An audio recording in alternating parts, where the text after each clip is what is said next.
حضور اکرم صلی اللہ علیہ وسلم کو مکہ معظمہ سے مدینہ منورہ ہجرت کے ہوئے 1446 سال کا عرصہ گزر چکا ہے۔ میرے پیارے آقا علیہ الصلوۃ والتسلیم کے پیارے دیوانوں، آج یہ ذکر شہدائے کرب و بلا کی پہلی محفل، اور پہلی محفل ہونے کی وجہ سے لوگ آہستہ آہستہ آ رہے ہیں۔ اگرچہ آنے والے آتے آتے 10 بجا دیں، لیکن ہم ان کے آنے کا انتظار نہیں کر سکتے۔ اس کی وجہ یہ ہے کہ آپ جانتے ہیں آفیشلی ہمارے پاس پرمیشن صرف 10 بجے تک ہی کا ہوتا ہے، اور اگر شروع کی محفل میں زیادہ تاخیر کر دی جائے تو بعد میں تکلیف زیادہ بڑھ جاتی ہے۔ اس لیے ہماری کوشش یہ ہوگی کہ شروع کی محفلیں 10 بجے مکمل ہو جائیں، تاکہ بعد میں آنے والے دنوں میں جب شہادت کے واقعات ترتیب وار ہمیں اور آپ کو سننے ہوتے ہیں، اس وقت اگر 10 15 20 منٹ آگے پیچھے بھی ہو جائے تو کوئی تکلیف نہ ہو سکے۔ میرے پیارے آقا علیہ الصلوۃ والتسلیم کے پیارے دیوانوں، آج اپنی مختصر سی گفتگو میں آپ کو 2-4 اہم چیزیں میں سمجھانے کی کوشش کروں گا، اور پھر انشاءاللہ کل جب ہماری ملاقات ہوگی تو کل میں کربلا کے تعلق سے کچھ باتیں آپ کے گوش گزار کروں گا۔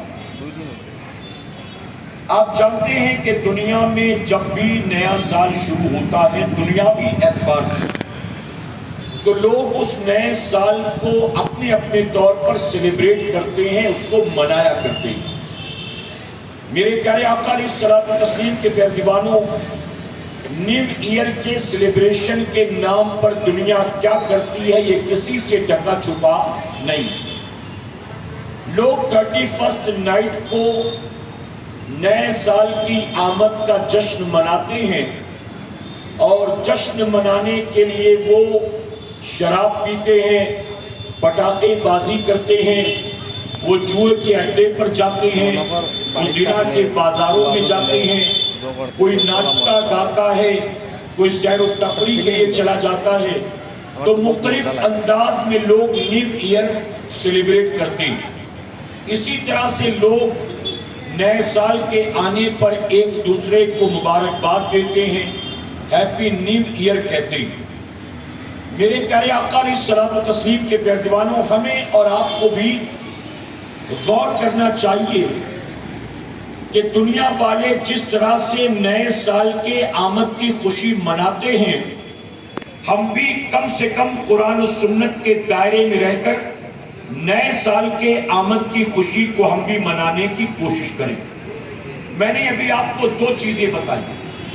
ایک تو نیو ایئر سیلیبریشن کے نام پر وہ کام کرتے ہیں جسے شریعت نے حرام و ناجائز قرار دے دیا ہے، چاہے وہ ناچنا گانا ہو، چاہے وہ شراب نوشی ہو، چاہے وہ زنا ہو، چاہے وہ جوا ہو۔ دوسری چیز، وہ ایک دوسرے کو نیو ایئر سیلیبریشن کے نام پر مبارکباد دیتے ہیں اور ہیپی نیو ایئر کہتے ہیں۔ اور تیسری چیز، نیو ایئر کے نام پر لوگ نیو ایئر کے ریزولوشنز طے کرتے ہیں، یعنی نئے سال میں کچھ نئی چیزوں کے کرنے کا ارادہ کرتے ہیں، جسے انگریزی میں کہتے ہیں نیو ایئر ریزولوشنز، یعنی اس نئے سال میں ہمیں کیا کرنا ہے اور کیا نہیں کرنا۔ میرے پیارے آقا کے پیارے دیوانوں، اکثر 3 طرح سے لوگ نئے سال کی آمد کو سیلیبریٹ کرتے ہیں۔ اب ہم بھی بحیثیت مسلمان جب 1 محرم الحرام سے نئے سال کا آغاز ہوا تو ہم بھی نئے سال کی آمد کی خوشی منائیں۔ کیسے منائیں؟ ناچ گا کر منانے کی اجازت نہیں ہے، شراب، جوئے، پٹاخوں کے ذریعے، زنا کے ذریعے منانے کی اجازت نہیں ہے۔ تو ہم وہ سارے کام نہیں کر سکتے ہیں جو دنیا کے باقی لوگ کرتے ہیں، تو ہمیں اظہار خوشی کرنا ہو تو کیسے کی جائے؟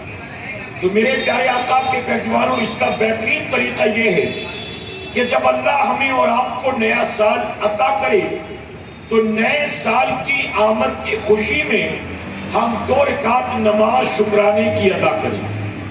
اور اللہ کا شکر ادا کریں کہ میرے کریم تیرا بے پناہ کرم اور احسان کہ تو نے مجھے زندگی میں پھر سے ایک بار نیا سال عطا کر دیا.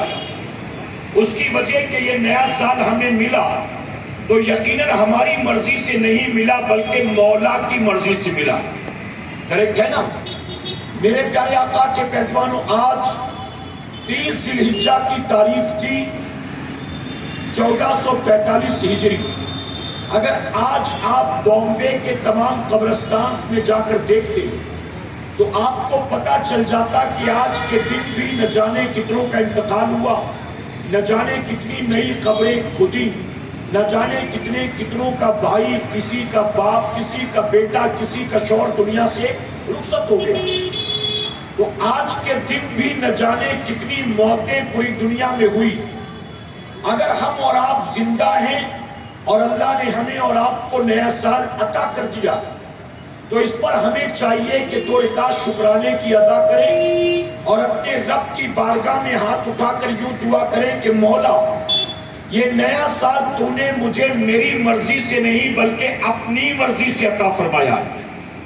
میرے کریم جب تو نے مجھے یہ نیا سال دیا ہے تو مجھے اس نئے سال میں اپنی اطاعت کی توفیق بھی عطا فرما.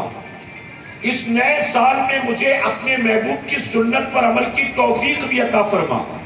اس نئے سال کو مجھے مولا میری مرضی کے مطابق نہیں تیری مرضی کے مطابق گزارنے کی توفیق عطا فرما. اس طرح سے 2 رکعت شکرانے کی ادا کرتے یہ نئے سال کی آمد کی خوشی کو منانے کا ایک بہترین طریقہ. اللہ توفیق دے تو کچھ صدقہ وغیرہ کریں، یعنی غریب غربا کو کچھ کھلا پلا دیں، اللہ کے نام پر کسی ضرورت مند کی مدد کر دیں.